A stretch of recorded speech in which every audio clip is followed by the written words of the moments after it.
Breaking news చూస్తున్నాం. శ్రీశైలం భక్తులకు పెను ప్రమాదం తప్పినట్లయింది. కృష్ణగిరి వద్ద హైదరాబాద్ కారు దగ్ధమైంది. శ్రీశైలం వెళ్తున్న కారులో ఒక్కసారిగా మంటలు చెలరేగాయి. ఇంజన్ నుండి పొగలు గమనించాడు డ్రైవర్. వెంటనే బయటకు కారులో ప్రయాణికులు వచ్చేశారు. కేసు నమోదు చేసి దర్యాప్తు చేస్తూ ఉన్నారు పోలీసులు. శ్రీశైలానికి వెళ్తున్న భక్తులు పెను ప్రమాదం నుంచి త్రుటిలో తప్పించుకున్నారు. వారు ప్రయాణిస్తున్న కారులో ఒక్కసారిగా కూడా మంటలు చెలరేగడంతో వారి కళ్ల ముందే అది పూర్తిగా దగ్ధమైపోయింది. ఈ ఘటన నాగర్ కర్నూలు జిల్లా అమరాబాద్ మండలం కృష్ణగిరి సమీపంలో చోటు చేసుకుంది. అదృష్టవశాత్తు కారులో ప్రయాణిస్తున్న వారంతా కూడా సురక్షితంగా బయటపడినట్లుగా తెలుస్తోంది. హైదరాబాద్లోని చిక్కడపల్లికి చెందిన ఆకుల ప్రణవ్ కుమార్ తన కుటుంబ సభ్యులతో కలిసి కారులో శ్రీశైలం బయలుదేరినట్లుగా కూడా తెలుస్తోంది. ఆయనతో పాటు భార్య, కుటుంబ సభ్యులు జయశ్రీ, తేజశ్రీ, శ్రీవల్లి, వాంగ్మయి ఉన్నారు. వారి వాహనం కృష్ణగిరి గ్రామ సమీపానికి రాగానే ఇంజన్ నుంచి ఒక్కసారిగా పొగలు రావడం మొదలైంది. దీన్ని గమనించిన ప్రణవ్ కుమార్ వెంటనే అప్రమత్తమై కారును రోడ్డు పక్కన ఆపి కుటుంబ సభ్యులందరినీ కూడా కిందకు దించేశాడు. వారు కిందకు దిగిన కొద్దిసేపటికి కారు నుంచి పెద్ద ఎత్తున మంటలు వ్యాపించడం జరిగింది. మనం విజువల్లో కూడా చూడొచ్చు, క్లియర్ గా కనిపిస్తుంది ఏ విధంగా ఆ కారు నుంచి ఏ విధంగా మంటలు వస్తున్నాయో కూడా మనకి కనిపిస్తూ ఉంది. ఒక్కసారిగా అక్కడికి ఫైర్ సిబ్బంది వచ్చి కూడా మంటలు ఆర్పే ప్రయత్నం కూడా చేస్తూ ఉన్నారు. ఇక ఇదే అంశానికి సంబంధించి మరింత సమాచారాన్ని మా ప్రతినిధి కిరణ్ అడిగి తెలుసుకుందాం. కిరణ్, శ్రీశైలం భక్తులకు పెను ప్రమాదం తప్పినట్లుగా కూడా తెలుస్తుంది. మనం విజువల్లో కూడా చూస్తున్నాం, చాలా దారుణంగా ఉంది ఆ విజువల్ కూడా. అసలు ఏం జరిగింది ఏంటి?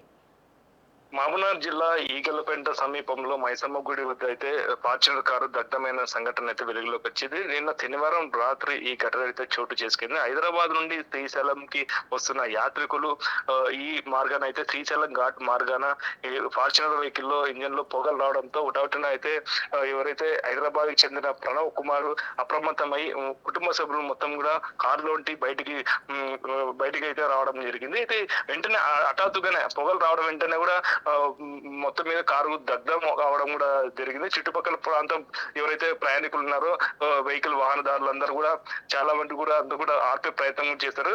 అక్కడే ఉన్న జెన్కో సిబ్బంది ఎవరైతే ఉన్నారో జెన్కో సిబ్బంది అప్రమత్తం అయ్యి మొత్తం ఫైర్ ఇంజిన్ తో కూడా మొత్తం కూడా అగ్ని శకలాలు మొత్తం ఆర్పడం అయితే జరిగింది. అయితే మొత్తం మీద కార్తీక మాసం సందర్భంగా శ్రీశైలానికి భక్తులు అయితే పోటెత్తారు.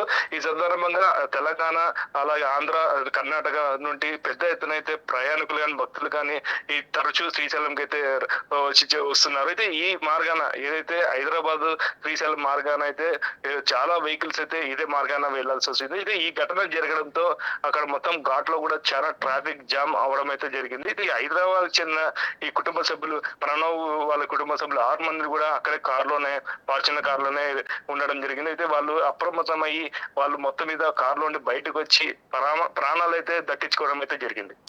అక్కడ సహాయక చర్యలన్నీ క్లియర్ అయినట్టేనా? రూట్ అంతా క్లియర్ అయిందా కిరణ్? ఇప్పుడు ఏంటి అక్కడ సిచ్యువేషన్? శ్రీశైలం ఘాట్ లోనే మొత్తం మీద వాహనాలు మొత్తం క్లియర్ కావడం అయితే జరిగింది. ఆ వెహికల్ ఎందుకు తగలబడిపోయింది, ఎందుకు ప్రమాదవశాత్తు ఏం జరిగింది అనేది కూడా పోలీసులు అయితే విచారణ చేస్తున్నారు. అక్కడ ఆ వాహనాన్ని మొత్తం మంటలు ఆర్పి ఆ వాహనాన్ని తీసుకొని వేరే చోట అయితే పెట్టడం జరిగింది. యథాతథగానే మొత్తం ఘాట్ లో కూడా వాహనాలు మొత్తం కూడా ప్రయాణం అయితే జరుగుతుంది.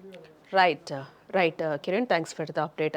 సో మొత్తంగా అది ఘాట్లో, శ్రీశైలం ఘాట్లో జరిగిన ప్రమాదానికి సంబంధించి పూర్తిగా అక్కడ సహాయక చర్యలన్నీ కూడా క్లియర్ చేసినట్టుగా కూడా తెలుస్తుంది. అక్కడ రూట్ కూడా, ఆ ఘాట్ రోడ్ కూడా క్లియర్ చేసినట్టుగా తెలుస్తుంది. ఎట్టకేలకు కూడా ఆ ప్రయాణికులందరూ సురక్షితంగా బయటపడినట్లుగా మనకైతే సమాచారం అందుతోంది.